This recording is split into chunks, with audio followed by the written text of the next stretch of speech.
Man, oh man, good morning, good morning. The SEC Insider Hit today is brought to you by Ace Bolt and Screw,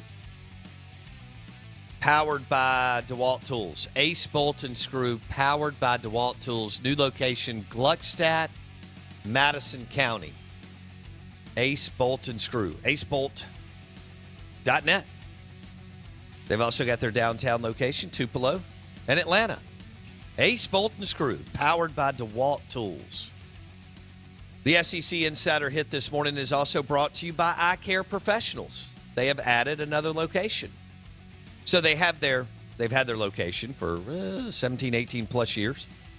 Lakeland Drive in Jackson, right down from Smith Wills and the Northeast Jackson baseball fields. Dr. Kurt Jeffries, Eye Care Professionals. Now, they just opened up a new location in Flowood at Belmead. The show is brought to you by Dr. Kurt Jeffries and Eye Care Professionals. Welcome in, WRKS 105.9 The Zone, ESPN. Hope you're doing well. Thanks for making us your sports and entertainment show of choice in the great state of Mississippi, and thanks for streaming the show outside of our radio signal. We appreciate it. Download the Out of Bounds radio app. It's free. Give yourself an awesome gift on a Friday. I've got Blake Mania with me. I am your host, Bo Bounds, and we will discuss a little Ole Miss and LSU from last night.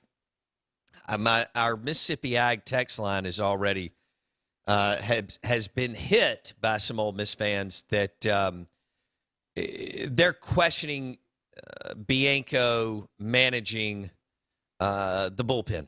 And don't moves. do it anymore. Well, so that's where we are once again, managing your pitchers. Hoagland was a scratch. He may still pitch this weekend. I don't understand that. I don't know. Yesterday, Saturday, that would be, I guess that would surprise me. Nikhazy should go today. And then you got McDaniel. Derek Diamond, who we thought, what a cool name last year when we found Derek Diamond before the season was canceled because of COVID. And we thought, man, this guy sounds like a WWE wrestling champion.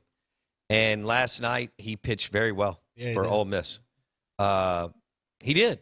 And Ole Miss had every opportunity to win.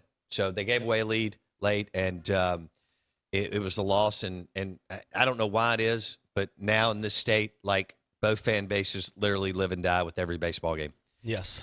Which is, I don't know if I saw that coming 12, 13, 14 years ago when I was hosting the show, but that is where we are. We are rabid, and we love it, and we want to win, and we want to win now, and we want to win in the postseason. So Bianco is, people are upset today, but you got to get after it again. Players are capable of turning the page. They got to get to the facility today, work out, work through their bumps and bruises, take BP, blah, blah, blah, and get after it tonight. So David DeLucci was on the call last night, former Ole Miss baseball player, right? How about that 1995 team that he was on? They were okay. I remember that team. And this is before they had done the big expansion. They had built Oxford Stadium in like 90, somewhere in there. And, of course, once Mike, jumped in 2000, 2001, they started winning. Then they started adding on and doing all kinds of stuff there at Swayze. But LSU 5, Ole Miss 4. LSU's now 5-11 in SEC play. Yes. I thought two things were interesting from David DeLucci calling the game. One, I don't remember this, obviously, because I didn't see very much Ole Miss baseball pre-Bianco's Neither did anybody expansion. else. Yeah. He said there used to be all trees in the left field. That is wall, correct. Which is interesting. I was trying to imagine that last night when I was watching out there, the way they've cut those steps, because that left side's all concrete steps or whatever. I went to a game in the 90s, which is more than 90% of Ole Miss fan base. Oh, I get it. So I thought that was interesting, just trying to imagine that. And then it spurred me to ask this question because I saw on Twitter the outrage of the lack of Omaha success. Hold on. Twitter outrage? Yeah, right, exactly. Okay. The lack of Omaha here for it. success, and then also in-state rivalry success has maybe created an even greater chasm in the pro-Bianco, anti-Bianco groups that are growing in in Oxford. So I saw where one person who was saying, oh, Bianco should be in trouble or whatever because Ole Miss is like 5th in the country in baseball spending. Oh, okay. And they don't have the relative success to their spending and commitment quota. And it made me ask the question, I know they built that new facility for training and like the off-field stuff, but I mean, does Ole Miss have are they going to dive into even more on the Oxford Stadium for baseball, or do you think the uncertainty with Bianco's future is preventing growth for the baseball stadium? Wow, they just did a huge deal like 5 minutes ago. I thought that was for their off-field stuff and not the actual stadium itself. Oh, well, I'm talking about underneath and everything else. Facilities. Yeah, and, I mean they've done so many expansions in the last 10 years. I mean they've invested millions and millions and millions of dollars. I mean it's like 5th in the country in money. But it's I guess that's part of why Ole Miss fans are questioning why there isn't more return on investment. Maybe.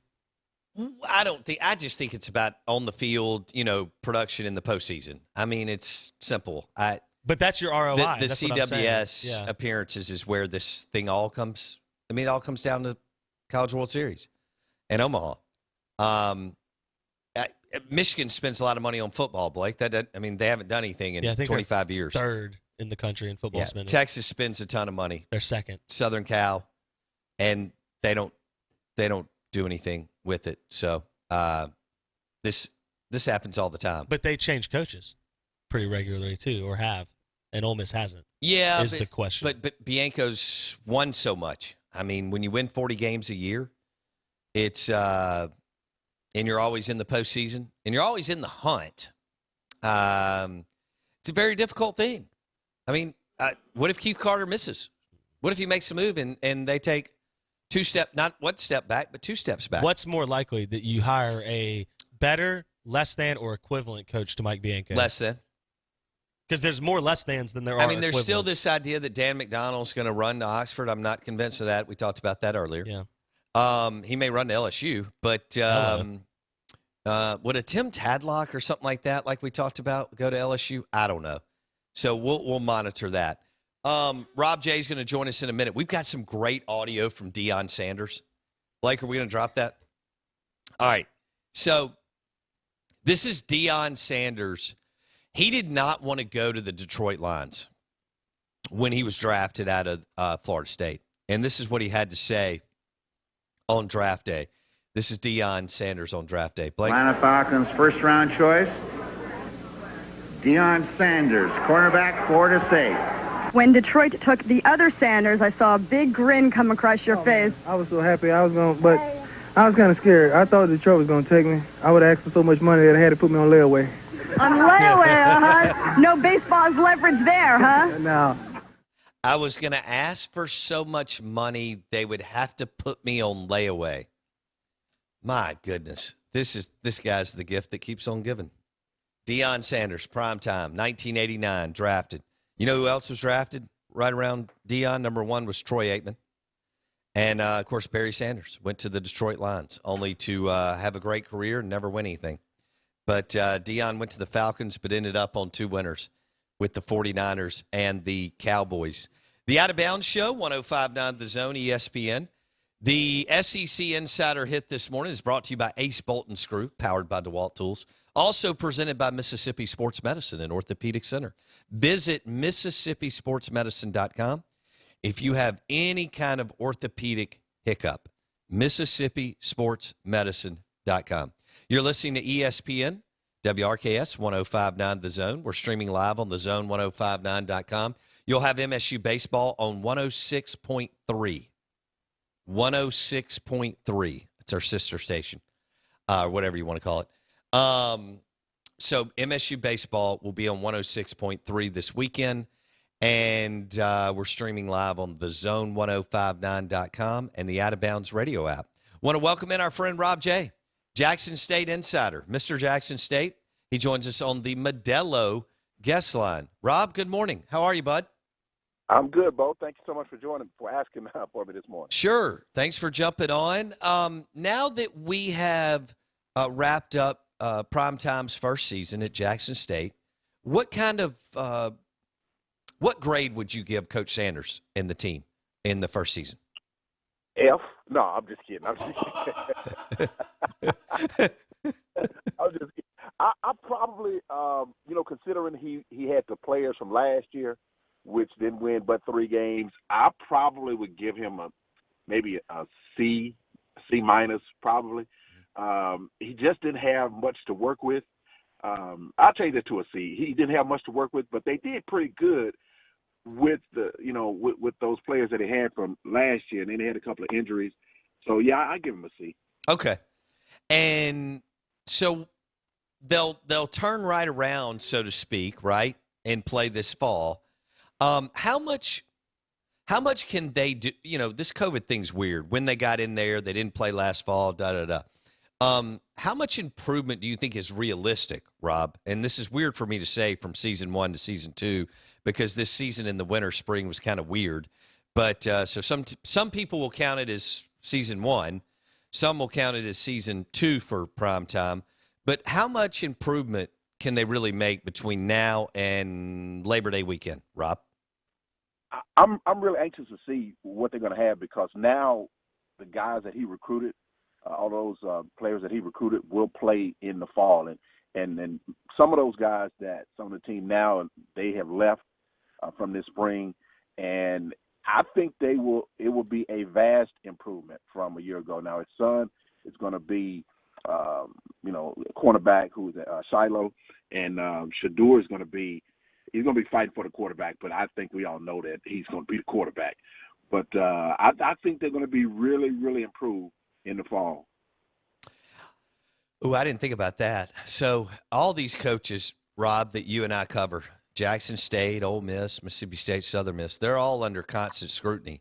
But, man, when you have your son on the team and he's playing the most important position on the field, he may play well, but, man, that could go the wrong way fast too because we already, we're very critical and all of our quarterbacks are in the spotlight. Don't you agree? Oh, absolutely, especially with this being his son. And then when Deion made the statement, he was talking to his son on the sideline when JSU was getting blown out by Alabama A&M. He told his son, "This is not going to happen on your watch." So now Jackson State fans, they're on edge now. They want to see, okay, we want to see what your son can do. But I really think it's going to be a vast improvement. And this, I just don't think they should have played in the spring. It didn't accomplish anything. 1 week, this team canceling out. And I think some of these teams, man, were just canceling out, blaming it on COVID. Like this weekend, Valley's not playing. We got COVID. Texas Southern's not playing. We got COVID. Come on, man. COVID is almost over. Yeah, that's a good point on like what did we accomplish. I guess maybe the flip side, Rob J. joining us, Jackson State insider, the voice of Jackson State. He joins us on the Modelo guest line. One thing maybe, Rob, positive is that you could kind of work out the kinks, if you're right. Even though you didn't play as much ball as you wanted, you got to get some game reps. It was really an exhibition season. Do you agree with me there, Rob? Oh, 100%.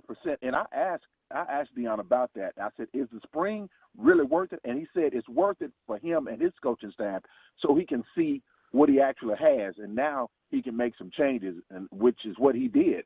A couple of guys, several guys not on the team now after the spring. So if it helped out anybody, it really helped out Jackson State because of the new coaches, and they really got to see what they had. So, yeah, it helped them out. But me personally, I thought it was just a waste of time.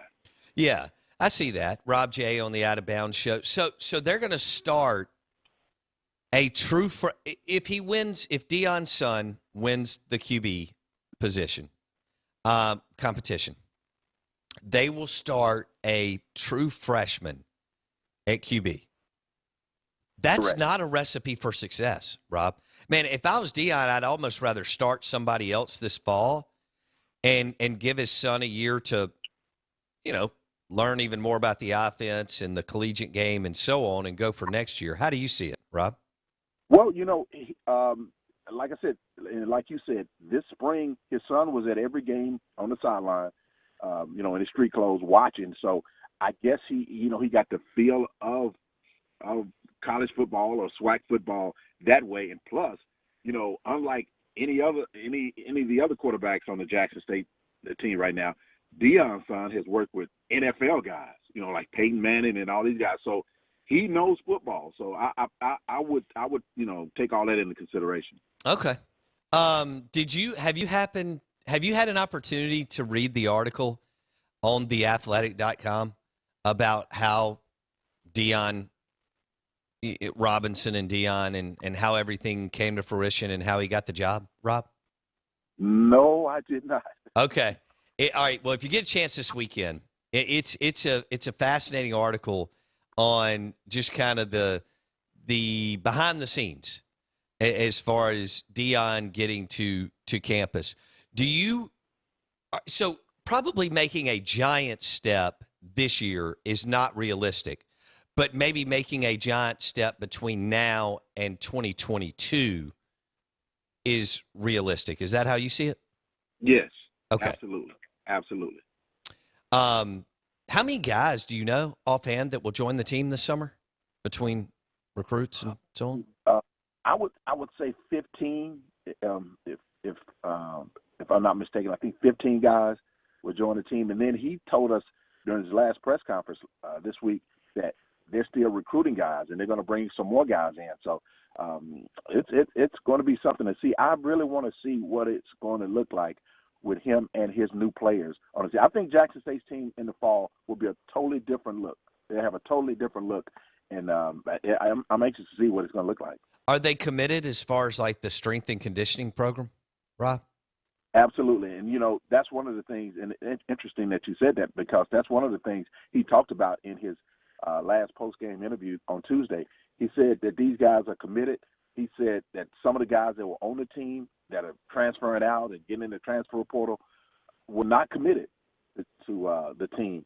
And his coaching staff is committed. They have a new strength and conditioning coach that's committed. So, it's going to be a new look. Okay. All right. So this is going. What do you think about Eddie George? This is interesting. What's happening in the SWAC? It needed some, I guess, energy and buzz. Again, you and I have had this discussion on and off the air. When I was growing up and you were growing up, the SWAC was on fire. It lost that mojo, so to speak, the last 20 years. So now you have prime time at Jackson State. What did you make of the hire by Tennessee State, hiring another big-time former player, Eddie George, out of Ohio State and the Tennessee Titans? I was really surprised by that because I don't think Eddie George has coached anywhere. But I asked Deion about that. I said, do you think you have started a trend with big-time former athletes and big-time former football players coming to HBCUs? And he said he didn't want to take the credit for it, but he did kind of want to take the credit for it.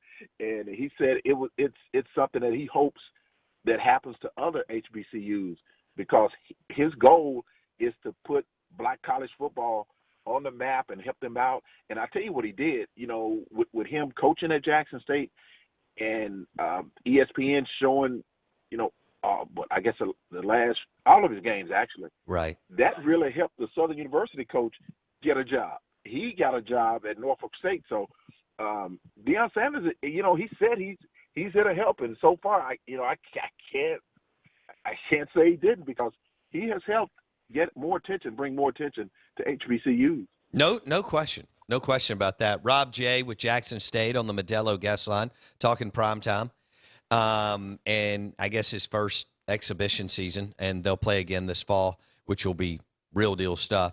What did you make of when Jackson State lost to Alabama A&M and Connell Mayer kind of, I don't know if he was asked a question, but he took a shot a little bit at primetime and Deion. What did you make of that back and forth in that postgame press conference, Rob? And not only did Connell Mayer take a shot, his assistant coach took a shot the other day because the SWAC championship game is going to be played at Memorial Stadium. And this guy comes out and says, yeah, we coming to Jackson State's house. We already beat them there. And I'm like, come on, man. you know, and like I said, Deion has got you guys on national television. You were not on ESPN 1, 2, or 3. You were on ESPN. And then you're talking about him like this. You know, I to be honest with you, I don't agree with everything Deion Sanders says or does, but he has certainly helped the SWAC when it comes to getting these games on that. Alabama A&M would have not been on anybody's TV station if they hadn't played Jackson State, man. And these guys are taking shots at him. You know, you got your own coaching staff. You don't do what you – I'm like, man, come on, man. And see, that's why I was so – you know, I was honored to see the Southern University coach because he could have run the score up on Jackson State, and he chose not to because they were at the 5-yard line with a minute to go. He took a knee. And then he said, man, I didn't want to do that. We had already won the game. But Alabama A&M and Alabama State coach, these guys, I mean, they don't make a lick of sense. Oh, man, this is kind of stoking the fire, so to speak, which sometimes is good. Get a little did Deion respond to that at all, Rob, or do you remember? I asked him about it. I asked him point blank. I after the press conference, I sit down and we do our little one-on-one interviews, and I asked him, and he said, I said, Coach, what do you think about what Connell Maynard did? And Alabama, he said, I don't want to get into that. He said, these guys are using the 5 minutes of fame to attack me, and that's good, and all I'm doing is trying to bring attention to the SWAC. He said, I can talk if I want to, but I'm not. So he did not. I wanted him to say something. I was trying to get it started, but he did. He took the high road. Oh, man. Rob J. with Jackson State on the Modelo guest line. You're listening to That Abound Show, 105.9 The Zone. Primetime's first exhibition season in the books, and then they'll play this fall, first real season at Jackson State. Rob, I got 1 minute before we let you go. Lindsey Hunter's going into the Mississippi Sports Hall of Fame. Your fondest memory of the phenomenal guard out of Jackson State who went on to have a really good NBA career? My fondest memory was when Jackson State played UConn in Storrs, Connecticut. I was there in the NIT, and Lindsey single-handedly beat UConn. I mean, you know, UConn had Danielle Marshall and all these tall guys, and the game went in overtime, and Jackson State beat UConn. UConn was so confident that they were going to beat Jackson State. On the score sheet, they had UConn and Southwest Missouri, and because that was the next game, whoever won that game would play Southwest Missouri, and they just crossed it out and wrote JSU on it. Wow, that's a great story. Lindsey Hunter, great player at transferred in. Great player at Jackson State. Had a really good NBA career. Hey, Rob, thanks so much. We'll do it again soon. Appreciate it. Thank you, Bo. Thank you, Blake. Have a good weekend, Rob. Rob J. With Jackson State on the Modelo guest line. Primetime wraps up his first exhibition season. But he said, hey, it's good. I know what I have now, and they know where they're going, and they'll play this fall, and we'll see how it looks. I think, man, that's a lot of pressure on Deion's son to come in as a true freshman and start at the most important position on the field. You know, if you're an outside linebacker, different deal. But, man, he's going to be under the microscope as a true freshman QB if he starts for Jackson State. Hour number 2 coming up.